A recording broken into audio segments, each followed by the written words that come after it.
नमस्कार, प्रणाम। मैं कौशल द्विवेदी, फ्यूचर एजुकेशन हब की तरफ से आप लोगों के बीच में आप सभी को रामनवमी की हार्दिक शुभकामनाएं। और आज मैं जिस महान व्यक्तित्व के विषय में आप लोगों से चर्चा करने के लिए आया हूं, वह बनारस के तबला घराने के एक बहुत ही बड़े फनकार रहे, जिनको तबला सम्राट की उपाधि से भी नवाजा गया और जिसे नादिन धिन्ना के जादूगर के रूप में भी जानते थे। जी हाँ, आज हम चर्चा करेंगे अनोखेलाल मिश्र जी का। अनोखेलाल मिश्र जी एक छोटी से समय काल में संगीत के क्षेत्र में कुछ ऐसा किए कि आज की भी जनरेशन और जब तक यह संगीत समाज रहेगा तब तक उनका नाम धूमिल नहीं हो सकता। अनोखेलाल मिश्र जी का जन्म बनारस में सन 1914 ईस्वी में होता है कि मध्यम वर्गीय परिवार में, और किशोरावस्था तक जाते जाते इनके माता पिता की मृत्यु हो जाती है। ये एक बड़ी घटना होती है जब किशोरावस्था में आपके ऊपर से आपके माता पिता का साया हट जाए, तो आप समझ सकते हैं कि उस व्यक्ति के ऊपर, उस बच्चे के ऊपर क्या बीतेगा या फिर वो अपने जीवन को कैसे सर्वाइव करेगा, तमाम किस प्रकार की समस्याओं को फेस करेगा। ऐसी समस्याओं से जूझे अनोखेलाल मिश्र जी। और अनोखेलाल मिश्र जी चूँकि तबला घराने से उनका संबंध था, तो तबला ही उनको अपनी आजीविका के रूप में आगे बढ़ाना था, या फिर उनके अंतःकरण में जो विषय वस्तु थी वह तबला रहा। और इसी चीज़ को लेकर के उन्होंने भैरव प्रसाद मिश्र के सानिध्य में अपने तबले की साधना को प्रारंभ किया। मात्र 5 से 6 वर्ष की अवस्था में उन्होंने साधना प्रारंभ कर दी और 15 वर्षों तक साधना में डूबे रहे।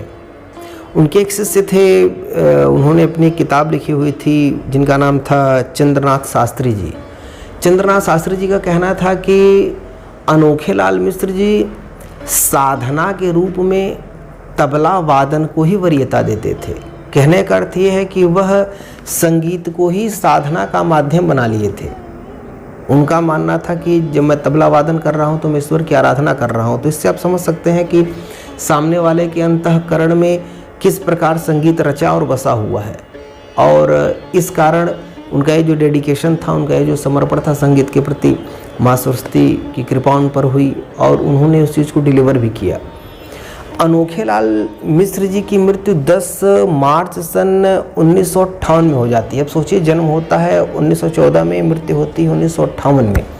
मिला जुला के 44 वर्ष का जीवन काल होता है। उस 44 वर्ष के जीवन काल में आप समझिए कि सीखने में भी एक उम्र उनकी गई होगी, तो अपने आप को रिप्रेजेंट करने के लिए उनके पास कितना समय बचा होगा। लेकिन इस छोटे से समय में उस महान कलाकार ने इस प्रकार से अपने आप को प्रस्तुत किया ईश्वर की कृपा से कि आज भी उनके नाम के आगे तबला सम्राट जुड़ता है।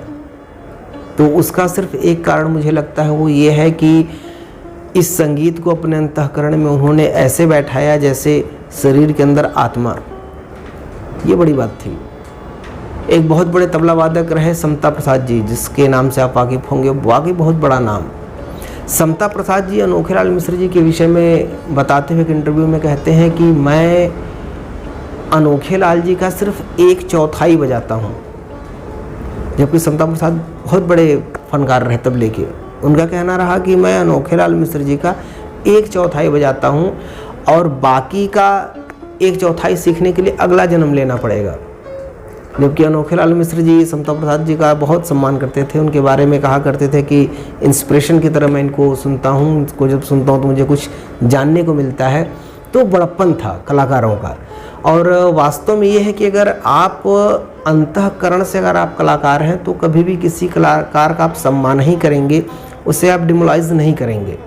और यह महान शख्सियत होती है जो सदैव किसी न किसी से या फिर हर किसी से कुछ न कुछ सीखने की इच्छा 24/7 अपने अंतःकरण में रखी रहती है। और एक कलाकार के लिए बहुत ज़रूरी है कि उसे जहाँ मिले, जो मिले, जिससे मिले, बिना भेदभाव के, बिना किसी शर्म के उस चीज़ को अडॉप्ट करे, उस चीज़ को ले।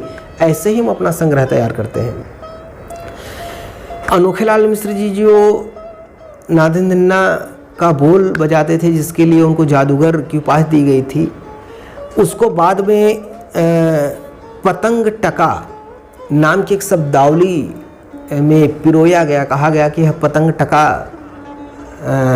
है ये जो बजाते हैं अनोखेलाल मिश्र जी। उसके बाद भी बहुत सारे ऐसे बोल थे जिन बोलों को अनोखेलाल मिश्र जी बहुत ही संजीदगी के साथ बजाया करते थे। अनोखेलाल मिश्र जी एकल तबला वादन तो बजाना बहुत ज़्यादा पसंद करते थे। आप उनके बहुत सारे वीडियोस देखेंगे जिसमें वो एकल तबला वादक के रूप में अपने प्रोग्राम्स दिए हुए हैं, किंतु वो संगतकार भी बहुत अच्छे थे। कथक पे संगत हो गया, शास्त्रीय गायन पे संगत हो गया, वादन पे संगत हो गया, हर प्रकार के संगत में निपुण थे वो। अलाउद्दीन खान साहब, विलायत खान साहब, अकबर अली साहब, इन तमाम बड़े फनकारों के साथ उन्होंने बहुत सारे प्रोग्राम किए।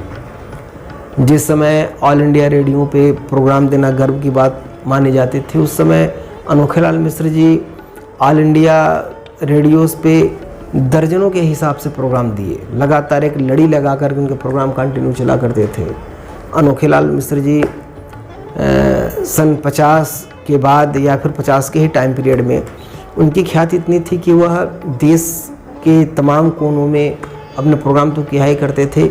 विदेशों में भी इनकी बहुत मांग थी, विदेशों में भी यह पूरे सम्मान के साथ बुलाए जाते थे और वहाँ पे अपने बनारस संस्कृत को जो है, बनारस की जो शैली, उस शैली को आगे बढ़ाया इन्होंने, बहुत नाम कमाया। बनारस शैली की बहुत वाहवाही हुई।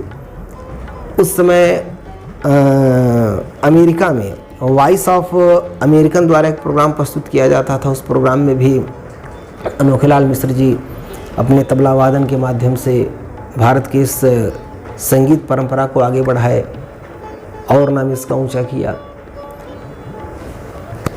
अनोखेलाल मिश्र जी बिल्कुल ज़मीन से जुड़े हुए आदमी थे और दिखावा उनको पसंद नहीं था।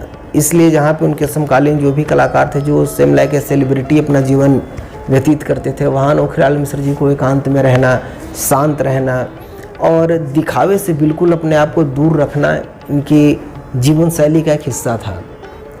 महान व्यक्तित्व थे और महान व्यक्ति ऐसे ही बनता है। सब कुछ होने के बाद, सारी गुणवत्ता होने के बाद भी आपके अंदर एक शिष्य की तरह जिज्ञासा हो कि नहीं, मुझे भी और भी कुछ सीखना है और भी कुछ करना है।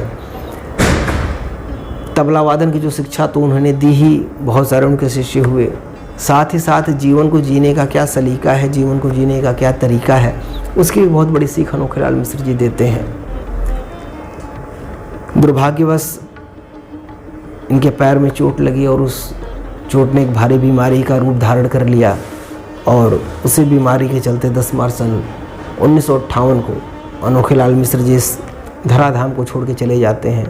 किंतु उनके द्वारा किए गए कार्य, उनके द्वारा दिखाया गया मार्गदर्शन तबले के क्षेत्र में सभी आने वाली पीढ़ियों के लिए इंस्पिरेशन का काम करेगा, एक मंत्र का काम करेगा।